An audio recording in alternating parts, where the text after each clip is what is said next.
네, 여러분 안녕하세요.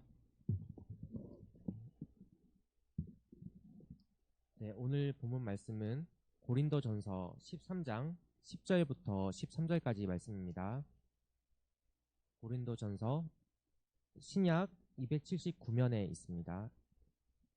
신약 279면 고린도전서 13장 10절부터 13절까지 말씀입니다.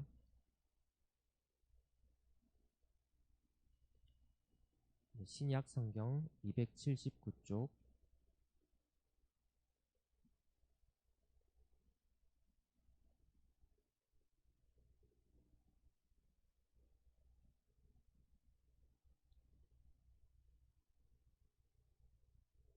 네, 다 찾으셨으면 제가 먼저 봉독하고 번갈아 가면서 읽겠습니다.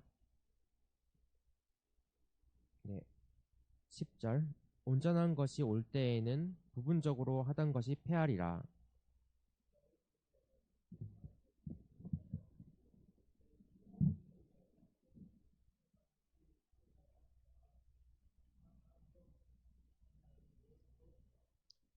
우리가 지금은 거울로 보는 것 같이 희미하나 그때에는 얼굴과 얼굴을 대하여 볼 것이요. 지금은 내가 부분적으로 아나 그때에는 주께서 나를 아신 것 같이 내가 온전히 알리라.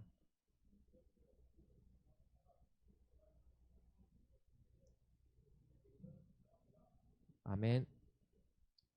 네, 오늘 본문 말씀인 고린도전서 13장은 사랑장이라고도 불리며 많은 사람들에게 사랑받고 널리 인용이 되는 그런 장인데요. 고린도 전서는 사도 바울이 고린도 교회를 위해서 쓴 편지입니다. 그런데 13장에서 바울은 왜 이렇게 사랑에 대해서 강조를 하고 있을까요? 당시 고린도 교회에는 사랑이 부족했기 때문입니다. 고린도 교회의 사랑이 부족해서 여러 가지 문제들이 발생을 했고, 이런 여러 가지 문제를 해결하고 그리고 고린도 교회에 있는 교인들을 격려를 하기 위해서 바울은 편지를 쓰게 된 거예요. 당시 고린도 교회에서는 많은 교인들이 하나님께 은사를 받았습니다. 고린도 교회 교인들은 은사를 받는 것을 소중하게 여겼고 그리고 자랑스럽게 생각했습니다. 이까지는 좋았어요. 이까지는 좋았는데 이제 시간이 흐르면서 점차 그 자랑스러운 마음이 점점 커지게 되더니 서서히 변질되기 시작합니다. 자신이 받은 은사를 소중히 여기고 자랑스럽게 생각하는 걸 넘어서서 서로 간에 비교하고 시기하며 질투까지 하게 된 거죠. 그리고 자신이 받지 못한 은사를 가진 사람을 무시하는 그런 상황으로까지 나아가게 됐습니다. 사진을 한번 볼까요? 네, 여기 사진을 보면 지금 두 사람이 서로 곁눈질을 하면서 쳐다보고 있죠.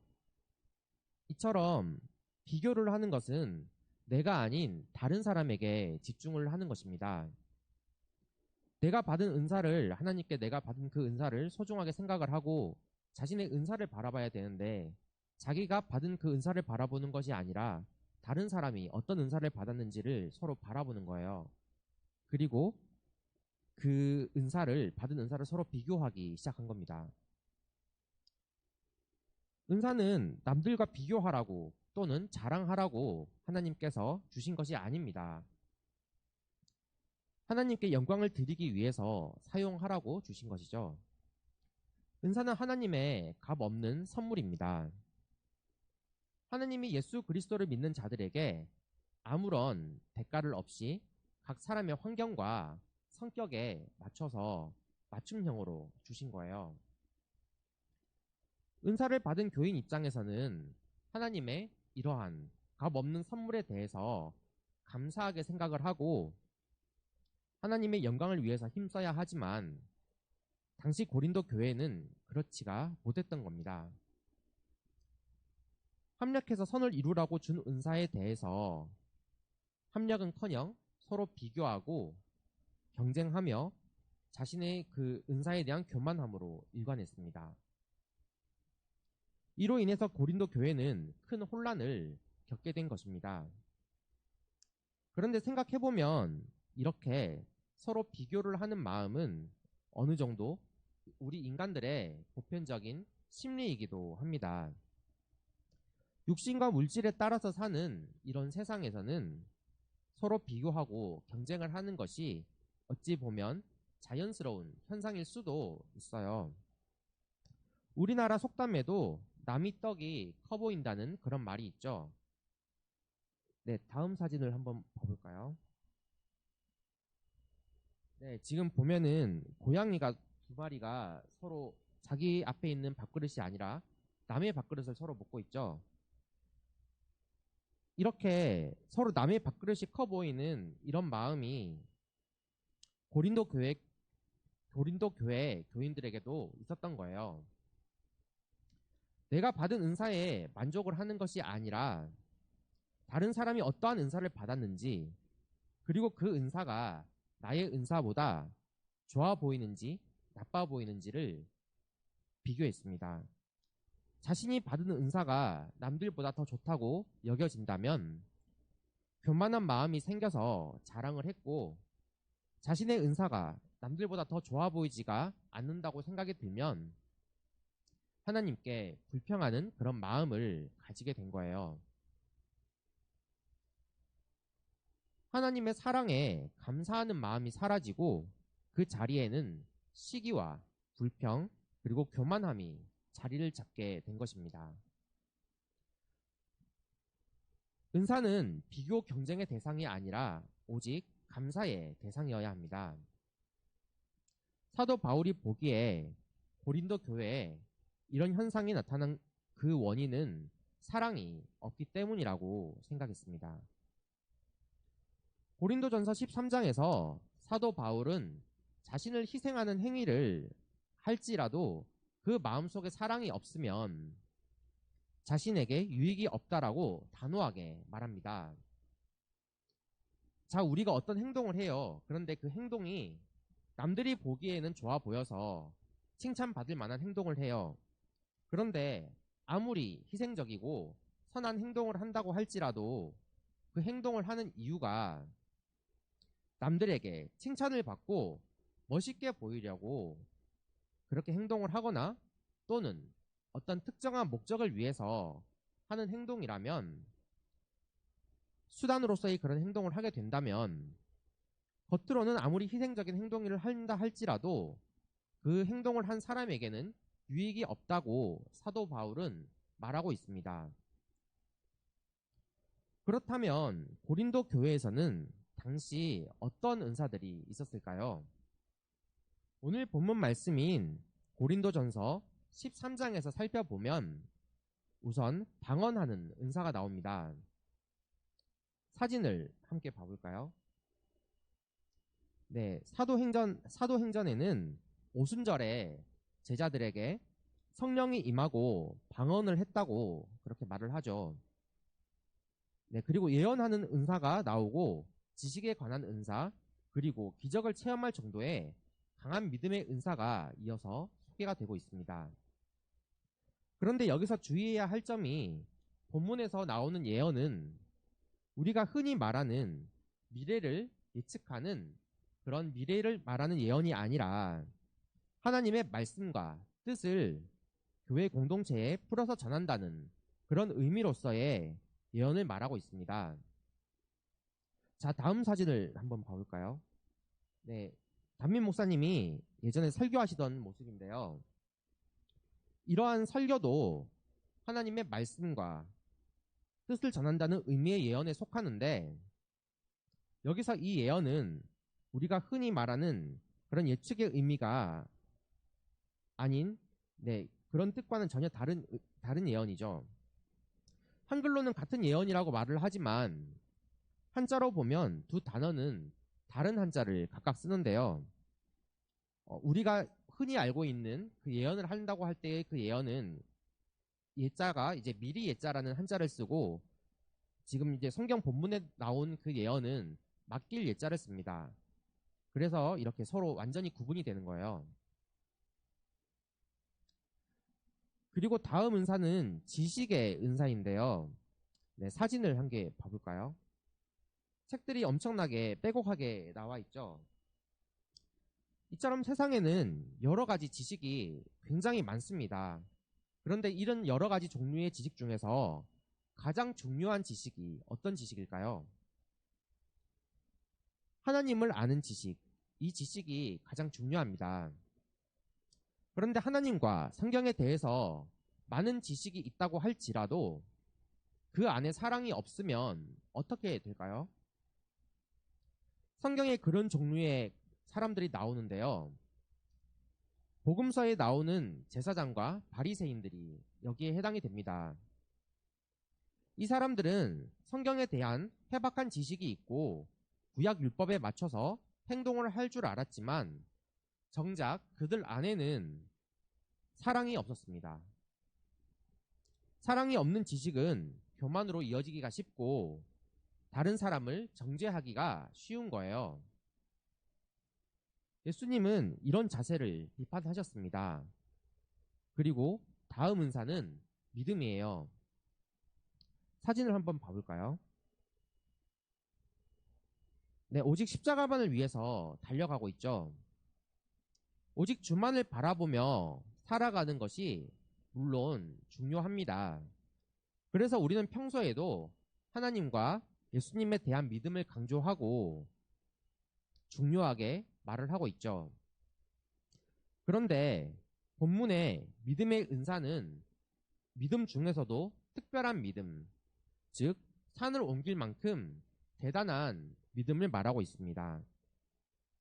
하지만 오늘 본문 말씀에 의하면 아무리 그렇게 대단한 믿음을 가지고 있다고 할지라도 그 안에 사랑이 없으면 소용이 없다고 사도 바울은 단호하게 말을 하고 있어요. 모든 은사들에 있어서 사랑은 우리를 예수님과 직접 이어주고 예수님의 사랑 안에서 은사를 잘 사용할 수 있도록 이끌어주기 때문입니다. 은사는 성령님을 통해서 우리에게 주어집니다. 모든 은사는 근본적으로 하나님께로부터 나온 것이기에 값진 것이며 은사를 받는 사람은 오직 하나님 한 분께 영광을 돌리고 감사를 드려야 합니다. 하지만 하나님께 받은 은사는 유익함의 측면에서 봤을 때 다 동일한 것은 아닙니다. 유익함에 있어서 정도의 차이가 존재합니다. 다 함께 본문 12장 31절 말씀을 읽어볼까요? 네, 너희는 더욱 큰 은사를 사모하라. 내가 또한 가장 좋은 길을 너에게 보이리라. 네. 그리고 14장 5절을 이어서 한번 다 같이 볼까요?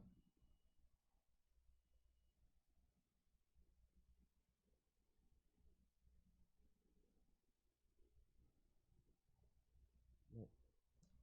나는 너희가 다 방언 말하기를 원하나 특별히 예언하기를 원하노라. 만일 방언을 말하는 자가 통역하여 교회의 덕을 세우지 아니하면 예언하는 자만 못하니라. 네, 이렇게 나와 있죠. 방언보다 예언이 더욱 큰 은사라고 성경에는 나와 있습니다. 이처럼 은사는 서로 상호 보완적인 그런 관계이지만 분명히 차이는 존재하는 것입니다. 그렇다면 이렇게 각 은사의 크기를 나누는 기준은 무엇일까요? 어떤 은사가 더 크다고 어떤 기준을 가지고 사도 바울은 말을 하고 있는 것일까요? 그 기준은 공동체의 유익함입니다.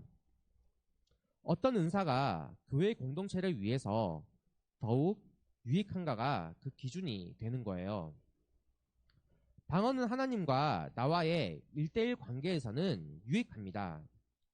하지만 아무리 좋은 뜻의 방언을 말을 한다고 할지라도 다른 사람들이 그 방언을 해석하지 못하면 그 공동체에는 유익이 없는 것입니다. 왜냐하면 다른 사람들은 그 방언이 무슨 말을 하는 것인지, 무슨 뜻인지를 알아들을 수가 없기 때문이에요. 하지만 전도사님이 아까 말을 했던 그런 의미의 그 예언은 말씀을 통해서 하나님의 뜻을 교회 공동체에 전달하는 것이기에 교회 공동체에 더 유익하죠. 그래서 더 크다고 말을 한 것입니다. 본문 14장을 보시면 바울의 이러한 생각이 더욱 구체적으로 드러나 있습니다. 네, 본문 14장 4절에서는 제가 읽도록 하겠습니다. 방언을 말하는 자는 자기의 덕을 세우고 예언하는 자는 교회의 덕을 세우나니 라고 나와 있습니다. 그리고 14장 19절에도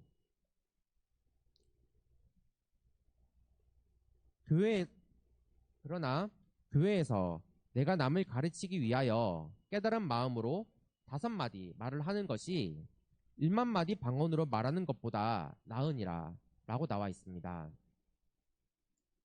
바울은 이처럼 은사의 유익함의 정도에 있어서 차이가 있다는 부분을 인정합니다. 하지만 오늘 본문 13장을 보면 그 어떤 아무리 큰 좋은 은사를 가지고 있다고 하더라도 그 은사 안에는 사랑이 없으면 어떤 은사도 소용이 없음을 강조하고 있습니다. 은사의 본질은 사랑이며 사랑이 없는 은사는 아무런 소용이 없는 것입니다. 바울은 고린도 교회에서 벌어지는 은사로 인한 다툼도 결국은 그 안에 성도 간의 사랑이 없어서 벌어진 일이라고 보았습니다. 왜냐하면 사랑은 그 자체로 온유하며 시기하지 아니하며 교만하지 아니하기 때문입니다. 애초에 고린도 교회에 사랑이 있었더라면 은사로 인한 이런 분란 자체가 생길 여지가 없었을 거예요. 사도 바울은 사랑의 중요성에 대해서 강조하며 말하기를 사랑은 언제까지나 떨어지지 아니하되 예언도 패하고 방언도 그치고 지식도 패하리라 라고 말합니다. 생각해보면 예언과 방언, 지식 등의 그런 은사는 우리가 사는 현 세상에서 필요한 것들이에요. 하지만 천국에 가서는 예언도 방언도 그리고 지식도 필요가 없습니다. 천국에서는 믿는 사람들에게 하나님의 말씀을 다른 사람이 간접적으로 대신 전할 필요도 없고 방언을 하면서 기도를 할 이유도 없는 것입니다. 하지만 사랑은 지금 우리가 살고 있는 이 현재에도 필요하고 앞으로 우리가 가게 될 천국에서도 필요합니다. 사랑은 그래서 영원히 필요한 것입니다. 우리의 은사와 지식은 그 자체로 완전하지가 않습니다. 큰 은사라고 말했던 예언의 은사도 마찬가지예요. 우리의 능력은 불완전하고 부분적인 것입니다. 사진을 함께 볼까요? 네, 지금 퍼즐 조각을 맞추는 건데 마치 이렇게 커다란 퍼즐판에서 퍼즐 조각을 맞추는 것처럼 우리는 부분적이고 단편적인 지식을 알고 있고 부분적인 예언만을 전할 뿐입니다. 하나님이 이렇게 만드신 데에는 다 이유가 있습니다. 우리 자체가 불완전해서 하나님의 그런 완전한 지식을 감당할 수가 없기 때문입니다. 만약 우리가 완전한 지식을 가지게 되어서 우리의 죽을 날짜를 알고 살아간다면 과연 행복할까요? 넷플릭스 드라마 지옥을 보면 죽는 날짜를 알게 되는 것이 오히려 더 불행해지는 모습을 보이게 되죠. 그런 사실은 모르고 사는 것이 더 좋을 것입니다. 그리고 만약 우리가 태어나서부터 죽을 때까지 일어나는 모든 순간순간의 사소한 일들을 전부 다 기억을 하게 된다면 우리가 행복할까요? 우리는 너무 많은 정보들로 인해서 감당을 하기가 어려울 것입니다. 비유를 들어보자면 식물이 살아가는데 햇빛과 물이 필요합니다. 적당한 햇빛과 물이 필요해요. 빛을 너무 강하게 쬐게 되면 식물은 살 수가 없습니다. 물 또한 생존하는 데 필수적이지만 너무 많은 물이 와서 홍수가 일어난다면 역시 살 수가 없을 것입니다. 우리들에게도 현 세상에서 살아가는 데 있어서 적당한 양의 빛과 물이 필요한 것처럼 하나님께서도 우리를 적당한 지식과 적당한 기준치의 양을 주셔가지고 우리가 더 괴롭지 않도록 살 수 있게 해주신 것입니다. 하나님의 온전하심 또한 마찬가지입니다. 우리는 온전한 존재가 아니기에 부분적으로 알고 부분적으로 예언하는 것입니다. 본문 11절을 보면 보다 구체적으로 우리의 모습에 대해서 이야기를 하는데요. 우리의 지식은 현재 어린아이의 지식과 같습니다. 어린아이의 습성이 어떻습니까? 어린아이는 순수한 존재지만 반대로 유치한 면도 가지고 있고 이기적인 면도 가지고 있습니다. 현대에도 많은 사람들이 이러한 어린아이와 같은 습성을 가지고 있습니다. 과학 지식은 계속 발전을 하고 문명도 계속 높아지고 있지만 그렇다 하더라도 인간의 이런 습성은 오랜 시간 동안 변하지 않고 이어져 오고 있습니다. 오히려 점점 더 사람들이 이기적으로 바뀌고 있어요. 우리는 그렇기에 더욱 하나님의 말씀을 들어야 하고 마음속에 사랑을 가져야 하는 것입니다. 은사를 받는 것은 영광스럽고 중요한 일입니다. 하지만 받은 은사들을 잘 활용하기 위해서는 사랑이라는 원동력이 반드시 필요한 것입니다. 예수님이 바로 사랑 그 자체이시기 때문입니다. 은사는 나의 영광이 아닌 하나님의 영광을 위해서 쓰여야 합니다. 하지만 고린도 교회 교인처럼 우리는 우리의 영광을 위해서 은사를 쓰려고 하는 경우가 많습니다. 예수님은 2000년도 더 전에 오직 사랑으로 이 땅에 오셔서 아무런 죄 없이 우리를 위해서 희생하셨습니다.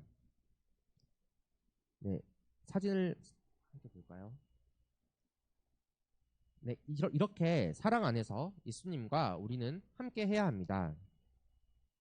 이 사랑을 우리는 기억해야 하며 예수님의 이 사랑을 통해서만 우리는 구원받을 수가 있습니다. 우리의 은사도 마찬가지입니다. 하나님이 우리에게 주신 은사를 원래의 목적에 맞게 쓰기 위해서 노력해야 합니다. 그리고 우리가 받은 은사가 이 세상에서 더욱 빛을 발하도록 함께 협력해서 노력을 해야 합니다. 은사 안에 항상 사랑이 담겨 있도록 기도하고 노력하는 것이 가장 중요합니다. 그리고 우리의 은사가 결국은 주님의 영광을 위해서 사용되어야 한다는 사실을 잊지 말아야 할 것입니다. 우리는 오늘 고린도 교회의 문제를 통해서 사랑과 은사에 대해서 생각을 해볼 수가 있었는데요. 은사는 하나님께서 주신 값진 선물이며 능력입니다. 하지만 아무리 큰 능력과 은사라도 그 안에 사랑이 없다면 그 은사와 능력은 빈 껍데기일 뿐입니다.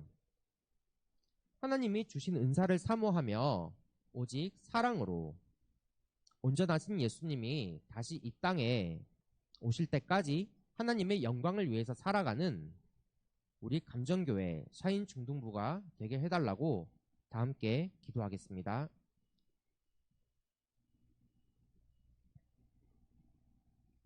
좋으신 하나님 아버지, 오늘 고린도 교회를 통해서 우리에게 사랑의 중요성을 알게 해주셔서 감사드립니다. 아무리 큰 은사라 할지라도 결국은 사랑이 없으면 분쟁과 교만으로 이어짐을 알게 되었습니다. 우리 중등부에도 항상 사랑이 넘치게 도와주시고 주님께 더 많은 영광을 올려드릴 수 있는 우리 중등부가 되도록 도와주세요. 은혜로우신 하나님 아버지, 저희의 작은 사랑을 모아서 하나님께 올려드립니다. 이 예물이 쓰이는 곳곳마다 예수님의 사랑이 드러나도록 하시옵고 죽어가는 많은 영혼들이 주님의 사랑을 통해서 다시 살아갈 수 있도록 도와주세요. 저희의 말 못할 고민과 형편을 살펴주시옵고 한 주간도 하나님만 의지하고 살아가는 저희들이 될 수 있도록 도와주세요. 감사드리며 예수님의 이름으로 기도드리옵나이다. 아멘. 네, 주기도문 하심으로 중등부 예배를 마치겠습니다. 하늘에 계신 우리 아버지, 아버지의 이름을 거룩하게 하시며 아버지의 나라가 오게 하시며 아버지의 뜻이 하늘에서와 같이 땅에서도 이루어지게 하소서. 오늘 우리에게 일용할 양식을 주시고 우리가 우리에게 잘못한 사람을 용서하여 준 것 같이 우리 죄를 용서하여 주시고 우리를 시험에 빠지지 않게 하시고 악에서 구하소서. 나라와 권능과 영광이 영원히 아버지의 것입니다. 아멘.